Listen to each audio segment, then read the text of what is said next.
Hey guys, Sean here. Today, Luke and I are back with another tier list. Today we'll be ranking the best water decks in Yu-Gi-Oh! This is part of a series where we're going to rank all the attributes of decks in Yu-Gi-Oh! We have previously ranked the best fire decks, and today it's best water decks. So let's get right into it. We have some tiers here. We have Fish Are Friends, Totally Awesome, a 10% tariff, Food, and that's it.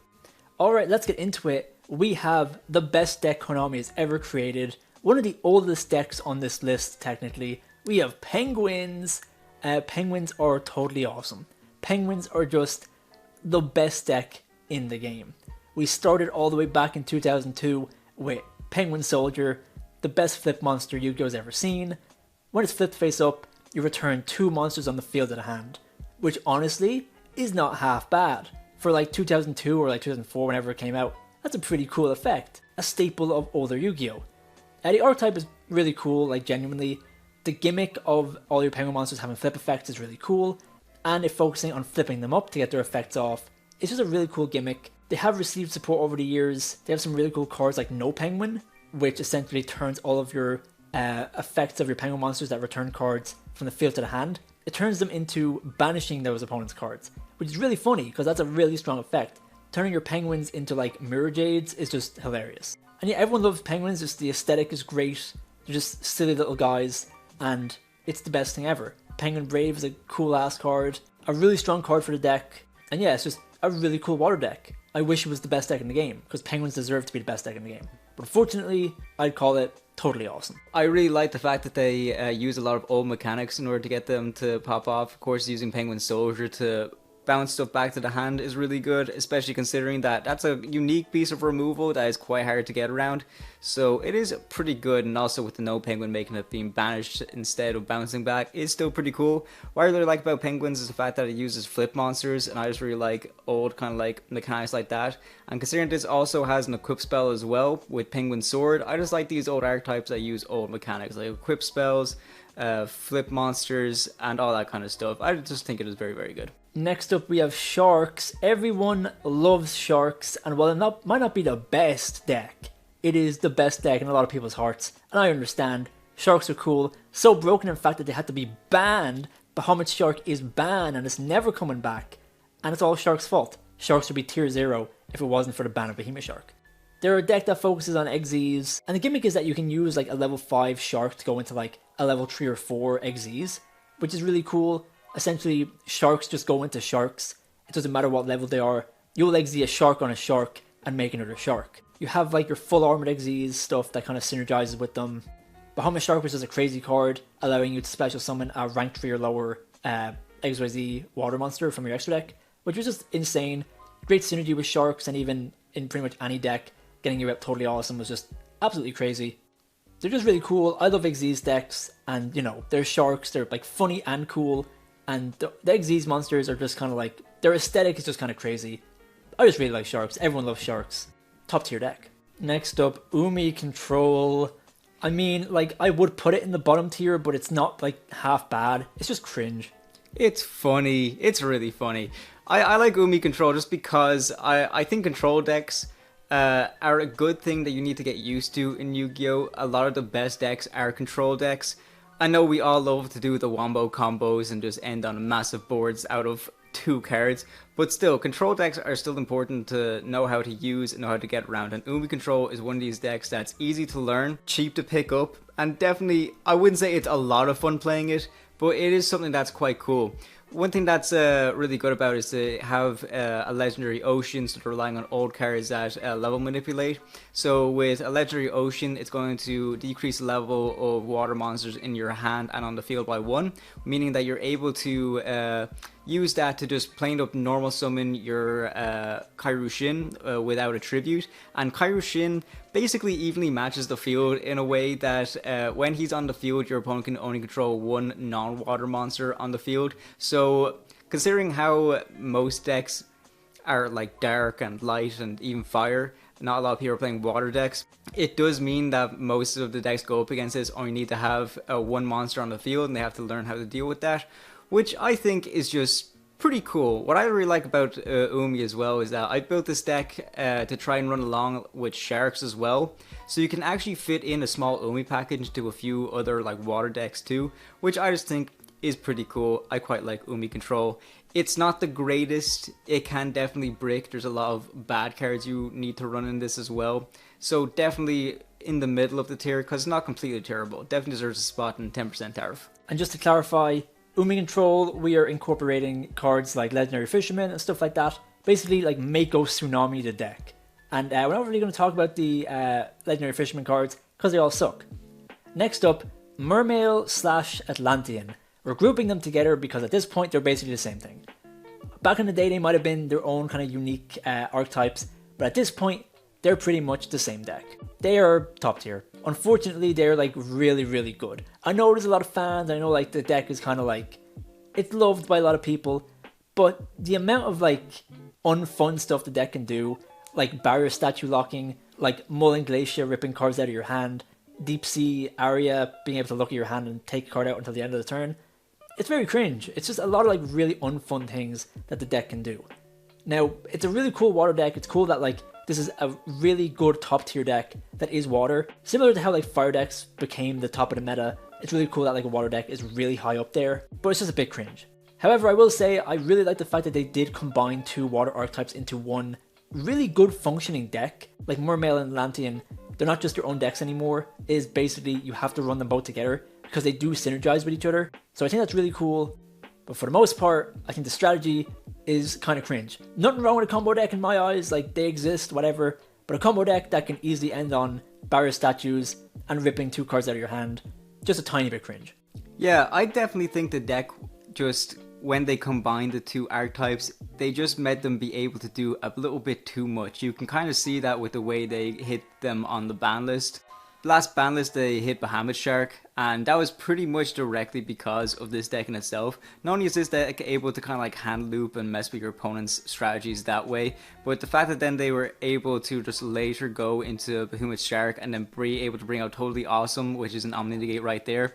It just shows the deck just did too much and was just too powerful to go unscathed. I'm not like the biggest fan of decks that are just basically ripping out your opponent's resource from the hand. I think that's just a little bit too unfair, kind of borderlining. Not really borderline broke, that's like full on broken, I will say. I don't really like that, but just when we're talking about the power of the deck, it's undeniably the top tier. Definitely deserves its first spot in Fish Are Friends. Next up, Cloudian. Is this even a deck? Tell me this is a deck. It is the greatest deck, and I'll tell you why.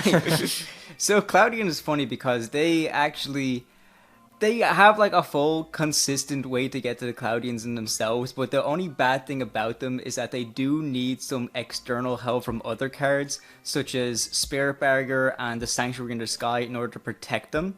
So the whole idea of Cloudians are they cannot be destroyed battle when they're in attack position. So you always need to keep in attack position, because if you turn them into defense position, they die. And they blow themselves up with their own effects. That's why you need to keep them in attack position that way. And when they're in attack position, of course, they can't be destroyed by battle. And then if you have stuff like Spirit Barrier up or Sanctuary in the Sky up, then you're basically just facing each other until who can draw the out. The reason why this deck is funny per se is because when you get to pull it off, it's kind of like a bit of a relief, because they rely on having fog counters on the field, and then using the fog counters can like pop off a bunch of different effects. For example, one is able to destroy a monster on the field, one's able to bounce, I think, and stuff like that. So it's a lot of setup, which is very, very slow, especially in modern Yu-Gi-Oh! But they are very funny aesthetically, and if you're able to pull it off, it's like a big achievement. You definitely have you definitely have a PhD in dueling if you're able to play Cloudians. The fog is coming. Next up, we have Paleozoic. Let's go. Everyone loves some good old Paleo. It's not fun to play against, I'm not going to lie to you. This deck is kind of like a nightmare to play against, but playing it's pretty fun. It's a control trap deck. The traps summon themselves as unaffected monsters, which is really crazy. They can like dump trap cards. They can banish stuff, they can Book of Moon stuff. They have some really cool like Z's and Link monsters. Their aesthetic is really cool. They're just really like old sea creatures. It's just like a really cool kind of idea around a deck. And yeah, it's really cool. Not fun to play against, not gonna lie to you. And, you know, it's only an okay deck, but I think it's really cool. Just flip up Royal Decree and you'll be fine. Easy, there we go. What I really like about Paleozoic is I think it's a lot of fun. This is just trap version of Runic, straight up. It's like Runic but less toxic because you're not really like banishing your opponent's cards either. What I really like about Paleozoic is that you can actually combine it with a bunch of other decks. One of the more funny ones I thought was Paleozoic Tier, because considering Tier was able to mill a bunch, you were able to play a bunch of Paleozoic cards. And then when they got milled, when a trap is activated, you're able to bring them out. And then you're able to go for some really powerful Xyz monsters with them as well. So for example, their own Paleozoic monsters are very good. But considering that you can use 2 traps to go into totally awesome, is pretty funny in my opinion. I really like Paleozoic. I would put them above Penguins, to be honest with you. I just think they have a bit more going for them in the fact that a bunch of the Paleozoic cards can do specific things. I really like them. I can understand your frustration, but I think they're definitely at the top of totally awesome. Next up, I don't care what anyone says, Rikkas are going in top tier. Rikkas are the best deck in the game. Doesn't matter if they're water or not, they're the best deck Konami's ever made. Everyone knows I'm the biggest Rikka simp in the world, and there's a reason. Rikkas are just a really cool deck. Their whole gimmick is like tributing monsters to gain effects. They have cards like Mudan and Snowdrop that have to tribute a plant monster to special summon themselves. They have cards like Rikka Konkon that lets you tribute your opponent's monsters to activate your own Rikka card effects, which is just insane. It turns all of your Rikka cards into kaijus basically, which is just so powerful. Their aesthetic is great. They were all secret rares when they came out, so they're just an awesome deck. Ignore like Plant Link, ignore all that. Pure Rikkas was peak when it came out, and it still is peak. Best deck in the game. Let's go. Next up, Nekros. It's okay. Like It's definitely better than Umi anyway. Well, let's put it at the bottom with Totally Awesome maybe. Yeah, that's fair enough. Because it was tier 0. It was the most consistent deck of the time. This is 2015 Yu-Gi-Oh! Or something like that. And the thing when it comes to ritual decks, they're either really, really good or really, really bad. The main problem with ritual decks, like back in the day, was the fact that they just took so much resources. Because not only did you need the ritual monster in your hand, but you also need a ritual spell, and then you also need monsters to build up the levels to actually bring out that monster. It just took a whole lot. But the good thing about Nekros was the fact that they were able to search themselves. They were able to be really, really good at searching their monsters out and their spells off of each other, and the fact that they also had that level 4 normal summonable monster that you can use as the entirety tribute for the ritual summonable monster as well, considering that you can bring out like level 8 ritual monsters using just a level 4, I think is pretty good. And also that they had like Nekros Trishula has that Trishula effect where you're able to banish one card from your opponent's hand, field, and or graveyard, I think is pretty good. It's definitely a really cool deck in that sense. What I will say is, in modern Yu-Gi-Oh, definitely not as good. It was definitely a product of its time. Don't get me wrong, it's still a pretty good deck, but one thing I know is about Nekros that I've even experienced as well, if you play this deck, you may think that you're doing a bunch of stuff and are accomplishing a lot, yet you can really go through half your deck and have nothing to show for it. They're really consistent in that way, but they don't really have a big board presence, so yeah, maybe a bit dated, but I think it's still pretty cool. Next up, Icejades. Unfortunately, they're not great. They have some good cards. They have a card that you can discard special summon any water from your hand, which is great. I used to use it in Penguins. And its Synchro 10 monster is able to have a really unique form of kind of like interruption. If your opponent activates a card, you can chain its effect, which basically protects all your monsters. And if you activate it in response to a card effect, you can banish that card if it's on the field or in the grave. Which is really cool. It's a very weirdly worded effect, but it's really cool and really strong. I think the Icejades are really cool looking. They have like a really cool aesthetic. I really like their kind of gimmick with their floodgates because they are bad, but it's a unique way of floodgating your opponent because you have to have like 2 specific cards. You'll have like a field spell that locks your opponent out of doing one thing and a continuous spell that locks your opponent out of doing another thing. Because it's unique, it's really bad because they're not just like easy floodgates. I like how it fits into the Albaz lore with the whole Sword Soul rivalry, which is really cool. But they're just not great. They're not the worst, but they're not the best.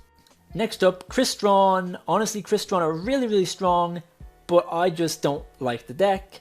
I lost to it in a big tournament, and it bothers me a lot because Crystron are just kind of a cringe deck, to be honest. They're just a bunch of small guys who go into big synchros and just do some crazy stuff. Pop a bunch of guys, have really good combos with stuff like Clockwork Knight. The new support really made them like super strong, which in a way is cool, but at the same time, I'm just not a fan. I don't like their aesthetic very much. They're just kind of weird looking guys. Their names are stupid. Very stupid. Read some of these names, they're just awful. Say the Synchro 10 guy's name 10 times fast. You can't do it, it's impossible. And honestly, I'm very surprised this is a water deck. If you look at these cards, nothing screams water deck to you. The only reason I notice it's like a water deck is because in Master Duel, when you summoned Hulk, it had the water particle effects, and that's the only reason that anyone on this earth knows that it's a water deck. And don't forget, the sins of Hulk, banning so many cards, and Hulk was a Crystron card, so yeah, this deck is cringe. Arguably it deserves to be top tier, but for me, I would put it bottom tier if I could, but let's go in the middle here, it's okay. Next up, Ice Barrier. Ice Barrier kinda suck. They're not like terrible, like I put them here. Oh, they're alright. They're good with like Runic and stuff, and even like the new support is genuinely not like terrible at all. They're kind of an OG, like they do have some very old cards that are very good, like their Searcher is old enough to like not be once per turn. So like yeah, they've been around for a long time, and I really like that they are kind of getting like support here and there trickled out. I mean, they had that structure deck not too long ago, which did serve a pretty decent purpose. They didn't get as amazing support as the likes of maybe Crystal Beast or Blue Eyes ever got, but I still think it is pretty good. I think the players of this deck, if they know the deck well, they can take it to really amazing heights. So if you're playing this, you want to be maining it more than anything else. But if you're kind of just like a casual player, maybe you don't need to fully focus on it, because the players that play it well, they can play it the best. I will say Ice Barrier do have some very strong like individual cards. Obviously Trishula was an insane card when it came out, like ban worthy. It was just insanely broken. Even now, like if you can summon Trishula, that's just a huge like advantage. Being able to banish one card from the field, grave and hand, that's insane. Even Bryanak and Edison was just a crazy card.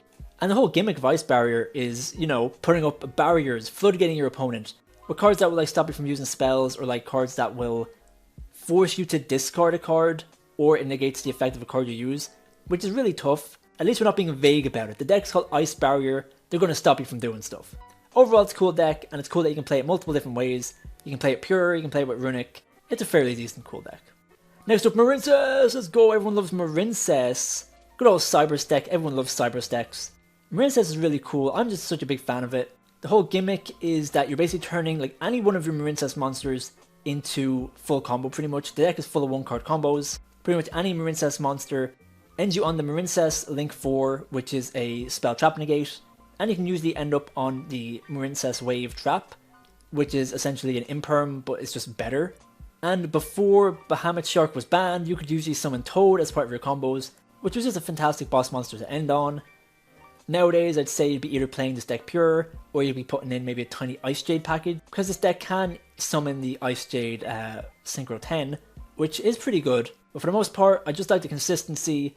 You're able to put in so many hand traps into this deck. It's basically just run all your Marincess guys, bunch of hand traps, and just call it a day. It's really fun, very budget as well. The new Trickstar Marincess card is really good. So yeah, I just love Marincess. I think it's just a really cool deck. Next up, Ursarctic's cool gimmick, very cool gimmick. Do you remember 5Ds and like all the Dark Signers did like Dark Synchro Summoning or whatever it was called, where like instead of adding you subtract? That's what this deck is. To Synchro Summon, you have to not add the levels of your monsters, but subtract them. So it's very weird, but it's kind of cool. The deck does have some synergy with like decks like Drytron, which is very funny because Drytron is generally a really strong deck, and this deck is not. But just for the gimmick and the art style and like the whole kind of lore around it, I think it's really cool. It's nothing spectacular. However, there is one funny thing. There is like a card in the deck, I think it's the Feel Spell, that potentially lets you draw 7 cards in a turn, which is really funny. Like, it's just insane. I just think it's cool. And you know, constellations and stuff, that's like really cool archetype kind of like gimmick design type of thing. It's cool. Yeah, what's pretty cool about them is I actually do like tuners that have high levels, so I'm a big fan of Virtual World, and considering that all of their level 8 monsters are tuners are pretty funny. So they are pretty good in that sense. However, I will say the drawback of the level 8 monsters is the fact that There are effects that are meant to disrupt your opponent you can only activate if you have another Ursarctic monster with a different name on the field as well, which can sometimes be a bit hard, especially considering that this isn't really known for spamming the field with a bunch of bodies, because in order for them to get out onto the field, you need to tribute a monster from either your hand or the field in order to bring them out, so you are losing an awful lot of resources in order to go into them, and considering that the payout isn't really the greatest thing when they actually do hit the field, it can kind of be a bit slow in that sense, especially since you're burning through a lot of your resources and their hindering effects aren't really that hindering onto your opponent in modern Yu-Gi-Oh! It's still somewhat fun to kind of see. I still think it's a little bit worse than Icejade, to be honest with you, so I might move it down to like the bottom of 10% tariff.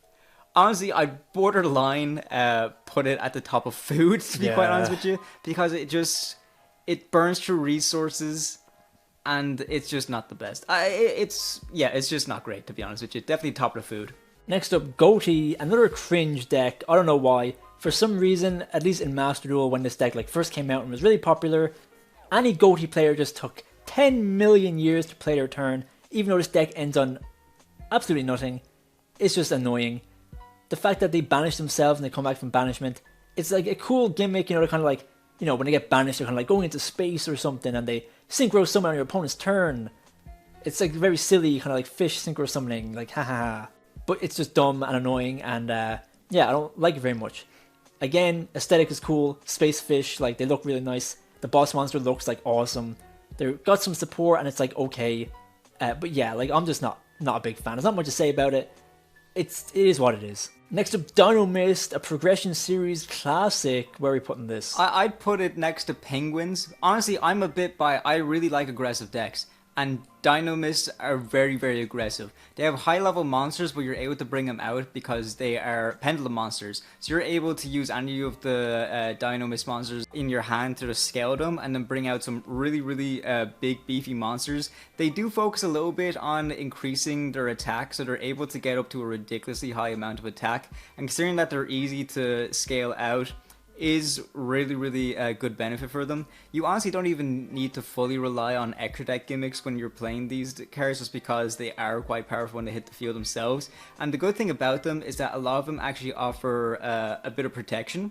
So with all of the scale 3 Dinomist monsters, they all have a pendulum effect, that if another Dinomist card you control be destroyed battle or card effect, you can destroy that card instead. So it's a good way to kind of like protect your monsters from like battle or removal and stuff like that. But that's not all, because since all the Dinomist monsters, they have like a scale 3 and a scale 6, that's the main protection of the scale 3 monsters. But the scale 6 Dinomist monsters have a pendulum effect where before resolving a card effect that targets a Dinomist card you control, you can negate the effect and then destroy the card. So they're actually ridiculously good. I'll be honest with you, I'm not the biggest Pendulum fan.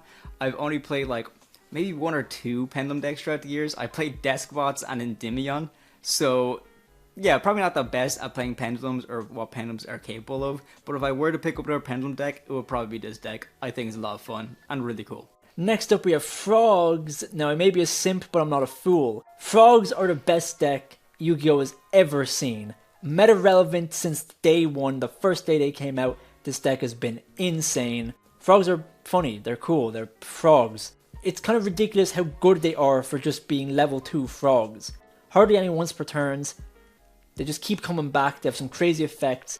Back in the day, dupe frog was the biggest problem if you had 2 dupe frogs on field. Your opponent just couldn't attack you because the dupe frogs would protect themselves from being attacked. It was awesome. Then we got stuff like Ronin Totem, which was just free extension.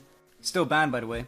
All the way up to Sprite format, where frogs were generally an insanely good engine in Sprite decks. And let's not forget, totally awesome, the best monster in the game. This is an objective fact. Just an Omni Negate that doesn't have to detach, so you just tribute itself, and it can recycle a frog, including itself, which is just absolutely insane. Frogs are awesome, frogs are funny, just a very, very Yu-Gi-Oh! Deck. Like, Yu-Gi-Oh! Wouldn't be Yu-Gi-Oh! If it wasn't for frogs. I definitely agree, especially if you think of the legacy of frogs. They've been around for so long, and they've been a part of almost every format. Like, Frog FTK, Frog Monarch, modern day frogs, desk frog control and stuff like that. And even as you mentioned, I even run a small little frog package in my Sprite build. It is that good. Frogs are just really, really funny, and the fact that they have some old cards, they have some very weird wording, like you said, with Dupe Frog specifically. There are a good other few frog cards that have weird wording that actually makes them like ridiculously broken. The only thing that I find is kind of frustrating about frogs is that it's hard to differentiate between the frogs and the toads because they don't gel particularly well. For example, Substitoad is one card I think is just really infuriating in the sense that it's not as good as it used to be, but still, if you're running a small engine and a bunch of other decks, it is still very, very good. Next up, Phantasm Spiral. It's a very funny control deck because it's just stupid. It's just really annoying. It centers around one big normal monster, and he's your main guy, and you just have a really annoying field spell that keeps summoning tokens, trap cards that disrupt your opponent. Just honestly, a bunch of cringe. I don't know if they meant for this deck to be played in more of an aggressive way, because they do have a trap card that is a win con if you have 3 cards equipped to your Phantasmal Spiral Dragon, and it kills 3 monsters. Then you automatically win the game. It's a very funny effect, but that's about it. It's just a control annoying deck. I'm sure you've played against it on Master Duel. It's just not fun to play against. It's not even that good, which is the funny part. It's just a really annoying control deck that doesn't really have anything crazy about it. It is unique though, I'll give it that. There's no other deck in the game that really functions like this deck, so I'll give it that.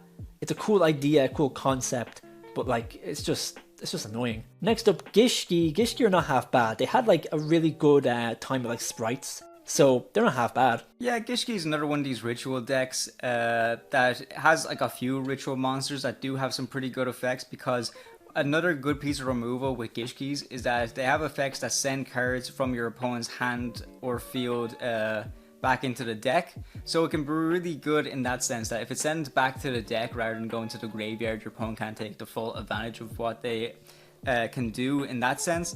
So they do have some pretty good pieces of removal in that sense. However, it is a ritual deck, so it is quite hard to set them up. But they do have some pretty good ways of setting them up with some powerful cards like Gishki Shadow and stuff like that. But again, it's a ritual deck at the end of the day.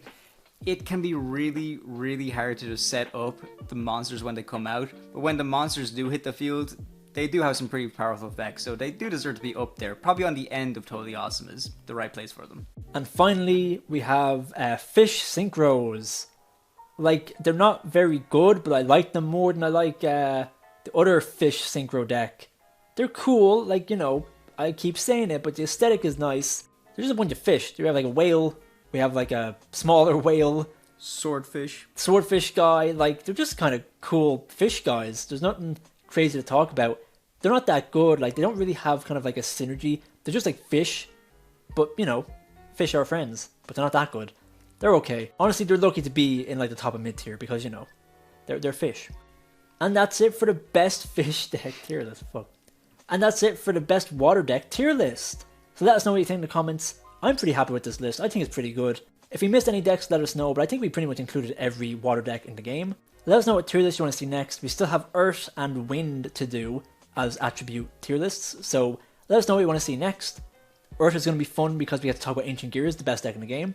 And Wind, I don't know, there's no good Wind decks. We can talk about Flu, I guess, best deck. So thanks for watching. Let us know what you think in the comments. If you want to build any of these decks in real life, because I know you're all Frog fans out there, check out our TCG Player affiliate link in the description. Using that link will directly support the channel and help us keep up the content.